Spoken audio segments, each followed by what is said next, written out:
So let me share a little backstory. I was dating this girl during my senior year of high school. I'm 20 now, so that was a couple of years back, but the memory's still pretty fresh. For privacy reasons, I won't use her real name. Let's just call her Grace. Grace and I actually met through our jobs, which I've since learned isn't exactly ideal. Even before we started dating, though, there were warning signs I really shouldn't have overlooked. For example, she'd spend hours at our workplace just watching me work, and I'd often catch her staring my way occasionally. On top of that, a few months into the relationship, things began turning quite toxic. I constantly felt suffocated. I had no time left for my hobbies, my friends, or even just for myself. She was the type who wanted to know my whereabouts, who I was with, and what I was doing around the clock. If I missed a call, it wouldn't be long before my phone was ringing non-stop with 25 missed calls and a flood of text messages, inevitably leading to a fight, even if I was just in the bathroom. It reached a point where I couldn't even play games with my friends without it sparking an argument. Eventually, we did break up, but she pulled out all the stops, doing everything she could to get me back. She'd wait outside my workplace for me after my shifts. Then, as I walked to my car, she would follow, block me from getting in, and try to talk me into taking her back. I had finally had enough. One night she showed up wanting to talk. Feeling rather cornered, I agreed to talk with her, not really sure what else I could do. Grace was also trying to sue me over something incredibly trivial that I'd rather not go into, and she'd used this as a scare tactic to get me to talk. Anyway, I ended up sitting down in her car. She was just going on with the same old lines I'd heard countless times before. I told her I wasn't interested in talking anymore, but right then, her dad called. She used this as leverage, warning me, "If you don't stay here and talk to me, I'll have him sue you." My response? Fuck this. I tried to get out of the car. The door was locked though, so as I was unlocking it, she grabbed my arm and dug her nails right into my skin. I looked at her, genuinely shocked, because while she'd been verbally abusive before, this was physical. I'd never seen that look on her face either. It was pure malice, and I won't lie, I was pretty unnerved. I'm a reasonably tall guy, and she was quite small, so I knew physically I could handle her if it came to that. I swung the car door open hard and tried to pull away, but she was hanging on incredibly tight. I told her to let go, but she wouldn't budge. I kept trying to pull my arm free, but she wouldn't even flinch. By this point, my skin was actually starting to tear, so I made a quick decision. I pulled her towards me, onto the passenger seat, which gave me the split second I needed to get away and into my own car. I drove home faster than I ever have, and honestly, I wish I could say that was the end of it, but of course, it wasn't. Unfortunately, Grace and I are practically neighbors. She lives just a couple of blocks away. So that night, while I was playing video games, I heard a car pull up outside. I kind of brushed it off, figuring it was part of the game since I remember playing GTA 5 that night. Plus, I'd had a little weed, so maybe the game sounds were just seeming louder. A bit later, while still playing, I heard a tap on my window. I figured I was just being paranoid. Weed sometimes does that to me, especially after what had happened. But that thought vanished when I heard another tap and a female voice calling my name. I knew instantly it was Grace, and panic set in. My window doesn't have great blinds, so I knew she could probably see inside. I definitely didn't want to open it, knowing how unpredictable she could be. I pretended not to hear her, hoping she'd just leave. But naturally, she didn't. After a minute or two, she started banging on the window. Her tone shifted from soft and apologetic to angry and aggressive. I couldn't quite make out what she was yelling, but it was something like, "You can't do this to me. You're an asshole." Along those lines, I knew I had to do something. I didn't want to bother the police, but looking back, I definitely should have called them. Instead, I made the stupid choice of opening my door and asking what she wanted. I asked why she was there and why she couldn't just leave me alone. Her tone softened again, and she said she only wanted her sweater back. I yelled at her, telling her she couldn't just show up at my window in the middle of the night asking for a sweater. Then I told her that if she didn't leave my property, I was calling the cops. At that moment, she blew up, screaming at me and bursting into tears. For a second, I actually felt bad, But then my stomach dropped as I saw something that still gives me chills today. She wasn't alone. To the left of her, near a thick tree in our front yard, a hooded figure was peering out. She must have seen me looking over because she knew I'd spotted them. As she reached for my arm and grabbed me, I saw the person sprint out from behind the tree. I couldn't see their face, but they were running straight towards my window. In that instant, pure fight or flight kicked in. I slammed my window shut right on her arm. She screamed out in pain and pulled it back. I slammed and locked the window just before the other person reached it. My heart was pounding so hard and I felt like I couldn't breathe. I held the phone up, showing them I was dialing 911. And at that point, they scrambled back to her car, started it, and drove away. I was completely in shock, still trying to process what had just happened. The police sent an officer over. He took my statement and said they'd call if anything came of it. Naturally, there wasn't much they could do, as there was no evidence of anything happening, like most 911 calls, unfortunately. As far as I know, she never faced any legal consequences for it. As for what they intended to do to me, well, she'd had other people jumped and robbed before, so I wouldn't be surprised if that was the plan, or even worse. I'm just incredibly lucky the person hiding behind the tree decided to peek out. Story 2. So my name is Amy, and honestly, I haven't slept much since last Tuesday. Not because I couldn't, but because I don't feel safe closing my eyes anymore. That's what happens, I suppose, when someone you thought you knew turns out capable of things you only see in horror movies. I broke up with my boyfriend Tommy about 3 weeks ago. It wasn't dramatic, at least not initially.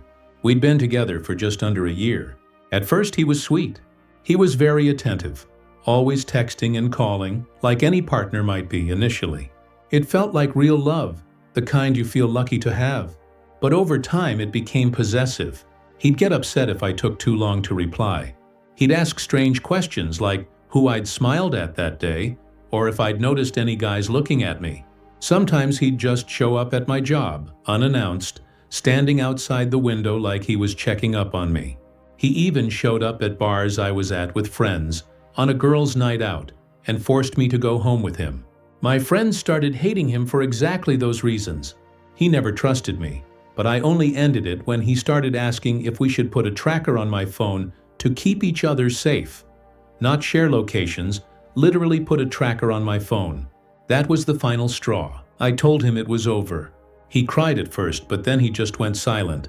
I remember hanging up on our last call with this strange tightness in my chest, like I was waiting for the other shoe to drop. For a little while after, things were quiet. I blocked his number and tried to move on.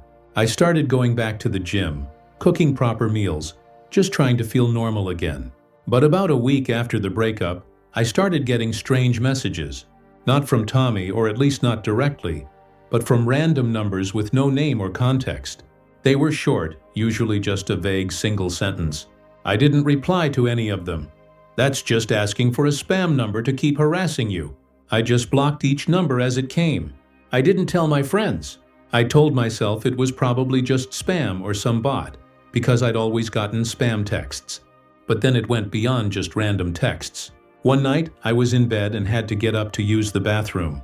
I went into the hallway outside my bedroom, and before going into the bathroom, I thought I heard a soft noise downstairs in the foyer. I'm not the type to go check out a noise in the dark. I get scared, which is partly why I always liked being in a relationship so I didn't have to be alone all the time. I didn't go down to check it. I convinced myself it was just the radiator clicking or something. I've lived in this apartment almost 2 years, mostly with my ex, George, and then Tommy, so hardly alone. I know the sounds it makes, and honestly, that sound wasn't one I'd heard before. So after using the bathroom, I went straight back to my room and jumped into bed, thinking the thin blanket would somehow protect me. Another night, around 2 a.m., I could have sworn I heard a door in my apartment open from outside my room. That's what woke me up, so I wasn't 100% sure. It could have been part of a dream, maybe. Still, my heart was racing. I texted my family group chat, my siblings and parents, just saying, I keep hearing noises every night. I'm getting scared. Of course, they were all asleep, so I tried to go back to sleep. That weekend, I came home from visiting my sister and immediately felt like something was off. Nothing was missing or broken, but it felt like maybe doors were left open at angles they weren't left before. It might sound far-fetched, but it's true. I have a habit of leaving doors closed or near closed when I leave. All the doors in the entire apartment were basically fully open. There was no draft at all. I keep the air conditioning on most of the time. I walked slowly through the apartment, checking each room. My stomach dropped when I saw that the hallway closet was slightly ajar. I always leave that closet door closed. There's no reason to leave it open, and plus, the door tends to swing shut if left open. I stared at it for what felt like a full minute before approaching. When I pulled it fully open, nothing was there. Just coats and shoes as usual. That night, I wedged a chair under my bedroom door and slept with a knife under my pillow. I kept the bedside lamp on. I must have dozed off at some point because I woke up to the sound of something moving, a soft shuffle. I sat up slightly, confused, and realized the light was off and the room was dark. I looked towards the door. It was open, but I had a chair wedged under it. How could it be wide open? At first I thought maybe I dreamt wedging the chair and leaving the light on. Or maybe I'd gotten up in my sleep. But I quickly realized how wrong I was. I saw something at the foot of my bed in the dark. I swear I couldn't tell what it was. It was just some black mass, but when I finally realized what I was looking at was the top half of someone's head. It was too late because I felt two hands start touching my feet, and I completely lost it. I screamed so loud until I had no air left, and instantly I recognized Tommy's voice telling me to calm down. But when I kept screaming, he got on top of me and put his hand over my mouth. He told me he wasn't there to hurt me, just to talk. He said he wouldn't let go of my mouth until I agreed to be quiet.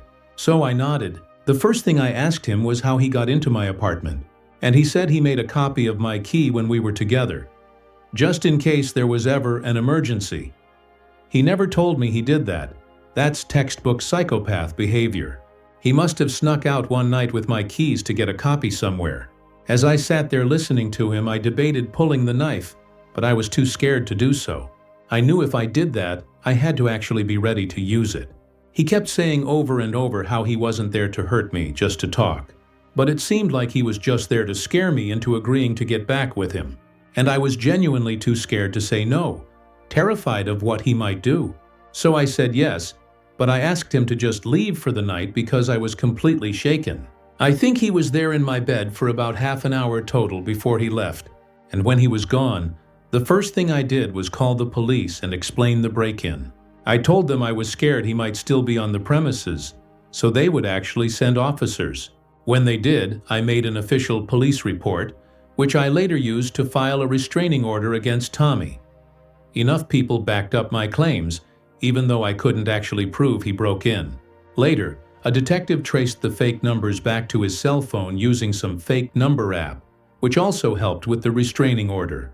I stayed with my parents until I could get a new apartment. My advice to all women out there is this. At the first sign of any sort of mental instability in the man you're with, you should really consider getting away as quickly as possible, just to be safe. I still have to live with the trauma of waking up to him in my room, and I actually had to consider using a knife on him. Story 3. I was with Marissa for a year and a half. At the beginning, she was one of the most intense people I'd ever met. Not in a bad way, necessarily. She was passionate, charismatic, and could talk about anything for hours.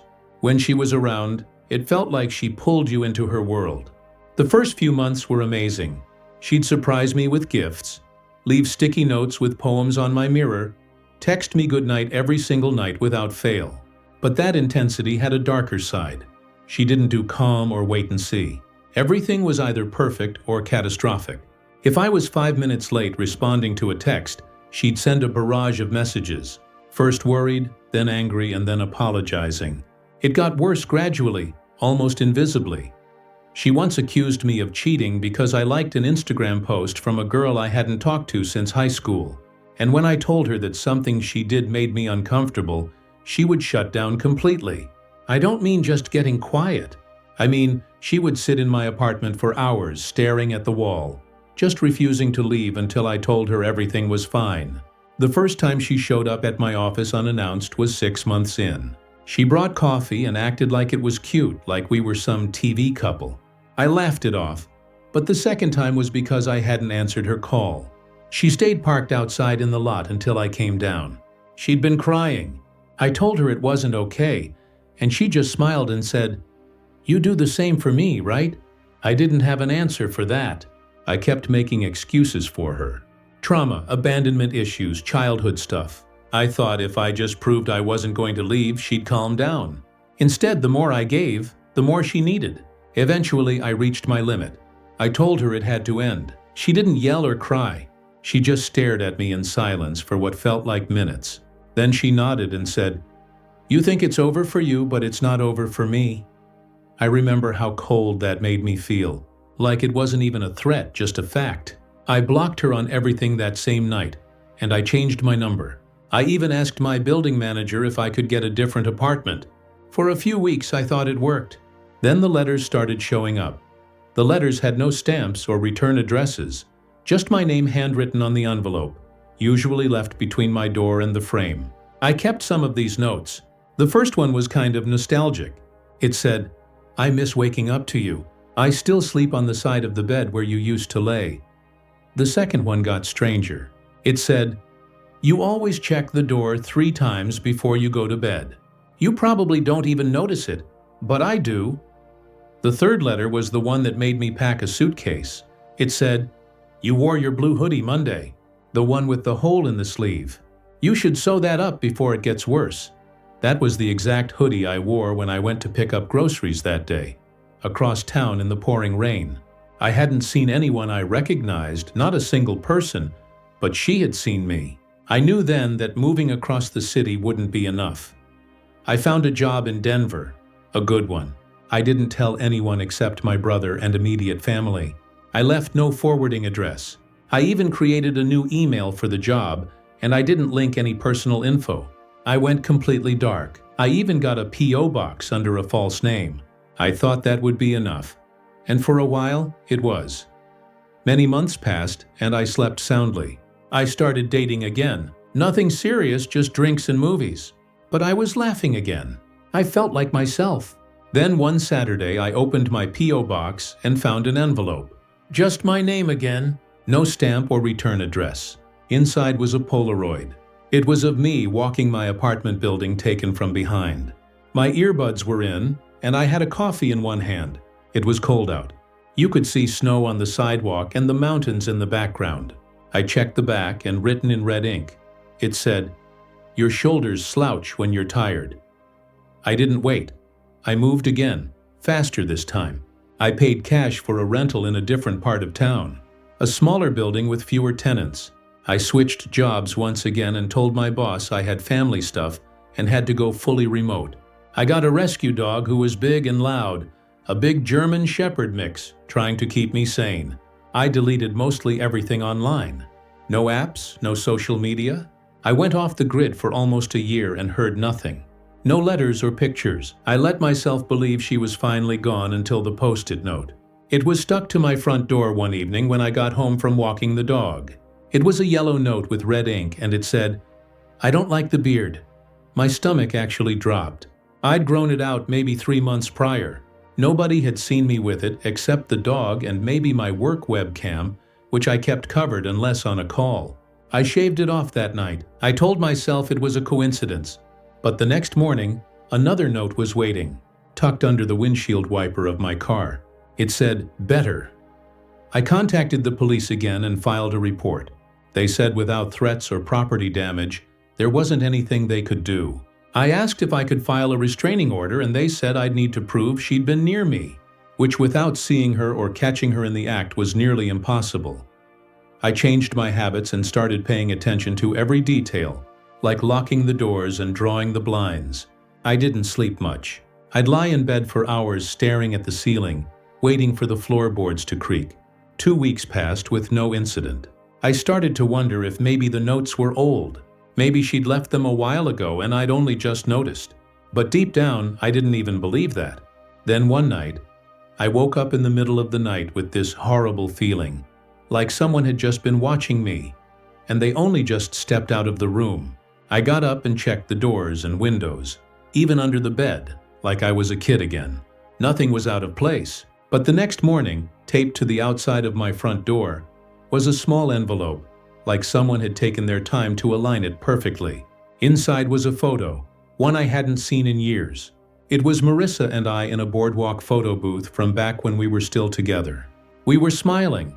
Her head was on my shoulder, but her eyes had been stretched out in deep gouges like someone had used a needle or a pin. I moved again. Not across town this time, but out of the city completely.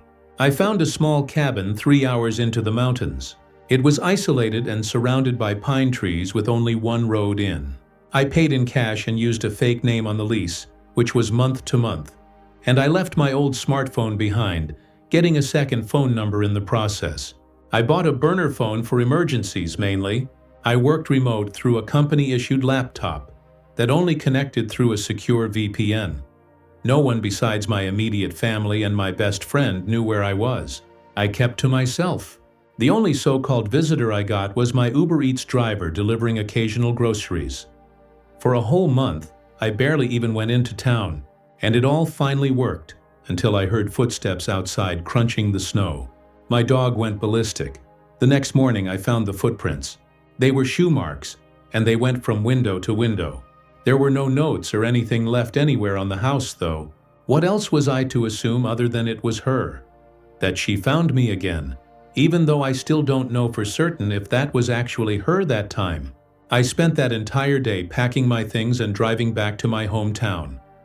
Today, I'm living in a house with 3 roommates who were in the military. If that's not a house people know not to mess with, I don't know what is. Their pickup trucks, purple heart plates, and giant flags all over the front of the house are absolutely a deterrent to Marissa playing whatever psychopathic game she was playing. She's a mentally unstable stalker.